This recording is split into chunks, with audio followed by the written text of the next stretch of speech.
Hello, you're listening to Storytelling Saga, the podcast that shares stories. I'm your host, Allie, and this week I'm sharing all about my experience going to Anime Pasadena. I was only able to go for a few hours, though, because I had a prior commitment later during the day. I originally was going to go on Saturday, but then I couldn't go. And then on Sunday, I had something else to do in the afternoon. So I was just like, well, at least I can go in the morning for just a few hours because I wanted to go specifically to meet the cast of Helluva Boss. I knew they were all going to be there. And again, so much incredible cosplay. I was chatting with the group who went as the camper versions of Moxie and Millie, aka Millard and Maxine. And then also someone was dressed up as Barbie Wire, incredible from that episode. And someone was one of the camp counselor characters. And the cosplay is mind-blowingly stunning. I'm so impressed by people's talent. And I was asking one of the people in that group, like, how much is it, like, expensive making these costumes and stuff? And they were saying, no, it's not too bad. It depends. And they were recommending certain face paints that are good. And then they were saying that for them, the hooves that they bought were a bit pricey. But other than that, it was, like, not too much. I was like, oh, it's really cool because they just looked fantastic. They had the contacts and everything. So amazing. I'm blown away by people's talent. And then it's funny, when I met Brandon Rogers, I said to him, I was like, oh my God, everyone's so talented with their cosplay, and me, I just threw on a t-shirt. And he's like, hey, you did more than me. He was very awesome. Brandon Rogers, I got a Blitz print, of course, and he wrote See You in Hell on there.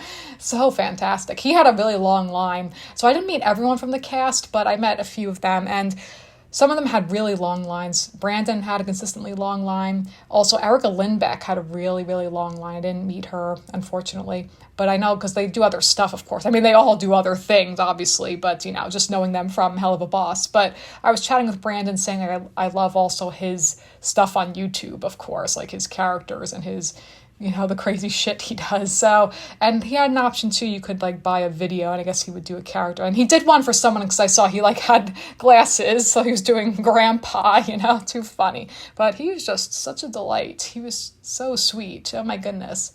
And I also saw that Morgana Ignis was there, so I walked up to her and I was chatting with her. She's such a shining ray of light. She's so sweet. And it's so funny because I told her, I was like, oh, I'm planning on interviewing Georgie. And then she was like, oh my goodness, I wish Georgie were here, but she's too busy or something. And then she's like, here, wait, let's do a quick video. And then she was like, Georgie, look, it's another person who wishes you were here. Like she was like shaming Georgie. I was like, oh goodness. And then, so after when I was talking to Brandon, and I was telling him too, like, oh, do you have a question you recommend I ask Georgie?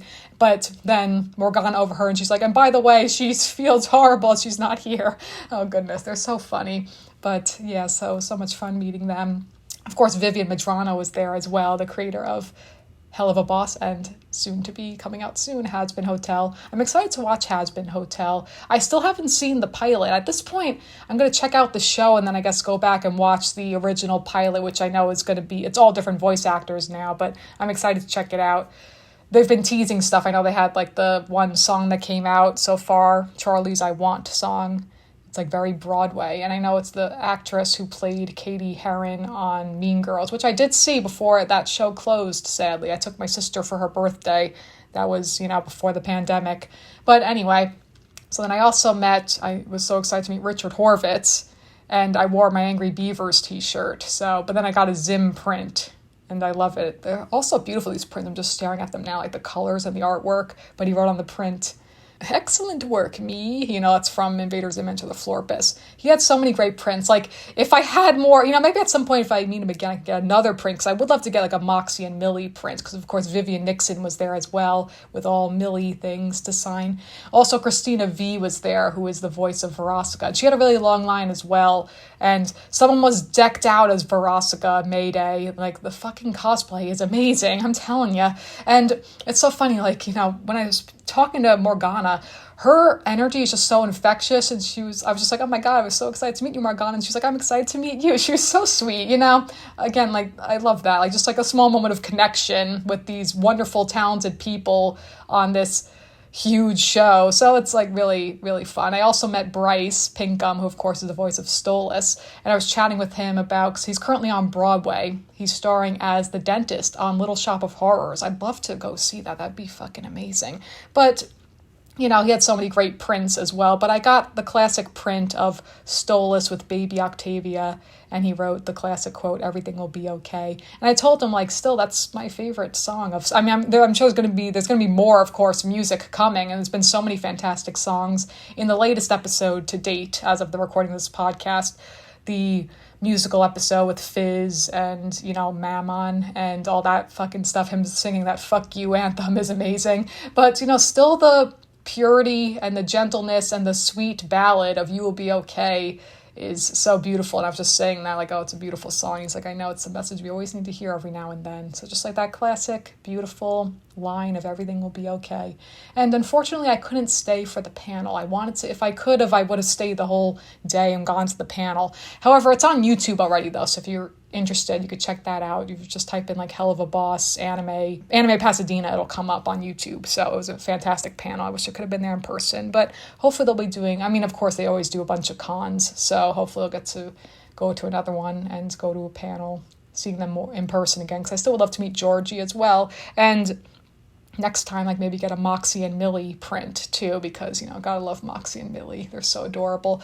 But so that was like the main thing I wanted to go. So it was just a very condensed time at the con, but it was so much fun. And again, I have the dopamine rush of walking in, seeing people dressed up so cool, seeing so many talented artists. Again, I'm so in awe of people's talent, just like all of these people selling their artwork and jewelry and plushies. I bought a little plushie. It's so funny. So this woman who was selling these little crochets, I should say, not plushie, like, little crochet things, but there's so much fantastic stuff. There was also something with like Furby, like putting stuff like with Furby eyes. That was interesting, like Cult of Furby or something. That was really cool. And there's a bunch of anime stuff, obviously, because it's Anime Pasadena, so that was the focus.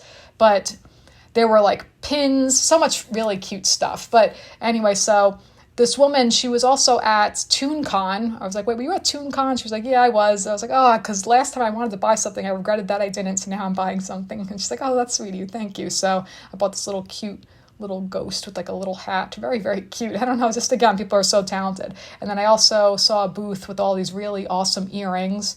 And I bought a pair of these like glittery, sparkly cat earrings. They were so cute. So, oh my goodness. And again, just the joy of meeting all of these wonderful voice actors who I've been a fan of for so long, especially Richard Horvitz. Of course, when I met him, I was like, oh, can we do the Zim Claw? And like, of course, doing the Zim Claw. So that was so much fun with that. So when we took a picture together, and same with Brandon, just like, my face lit up with I already tweeted the pictures too. And also took picture with Bryce as well. So again, just so much fun. But so then, like, that was pretty much it. I went there, I met them, and then I just was walking the halls for a little bit, checking out Artist Alley and checking out, there was also like a section of people doing karaoke, which is really cool. And again, I wanted to stay and like go to the panel, but I just had other things, like something else later that day. So I was only there for a few hours, but still I was glad I was able to go, and just, it was so much fun and to meet them all. And hopefully I'll get to interview more of them. We'll see, from this cast. But again, like, they're so talented and so much joy. And again, just the dopamine rush. People are so talented in general. Just like to sum it up, like so many talented artists and cosplayers, and then the wonderful cast. There are a bunch of other voice actors as well from like other anime, other shows and things, but I just was focused on meeting people from Helluva Boss, so that was so much fun. And the panel looked like it was an absolute blast as well. There was someone with like a Blitz puppet, so that's so cute.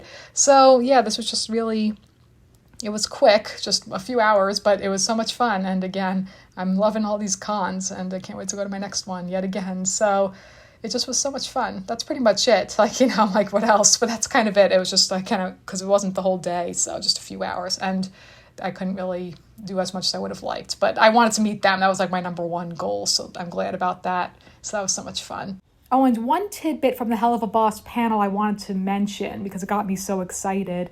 And again, I wish I could have been there in person to see the panel in person, but watching it on YouTube was like the next best thing, at least.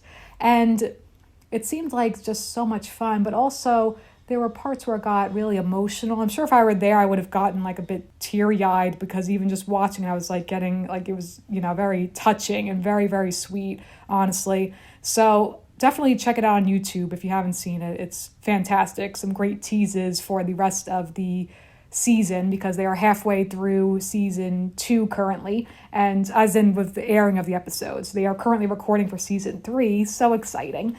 But so Vivian Medrano teased that, and this is a spoiler alert, I suppose, but again, it's just a tease, that there's going to be a duet between Blitz and Stolas. And my reaction to that is hell fucking yes. I'm so excited for that. I cannot wait, whether it's going to be like a romantic song, or maybe some kind of lustful, maybe something angsty, maybe something comical, whatever it's going to be. I'm so fucking excited for that. I really cannot wait. So I'm excited for more Helluva Boss, and I'm so excited to check out Has Been Hotel. And of course, I will certainly be discussing it on the podcast, so stay tuned for that. But until then, that's going to conclude this week's episode of Storytelling Saga. Be sure to check out storytellingsaga.com. And as always, feel free to send me any questions, comments, or writing prompts by emailing me at storytellingsaga@gmail.com. Next episode, time to get into the holiday spirit. And last year, I talked about 3 Nicktoon Christmas specials. So I'm going to do that again this year, so stay tuned for that. Until then, thank you for listening, and remember, write what you love.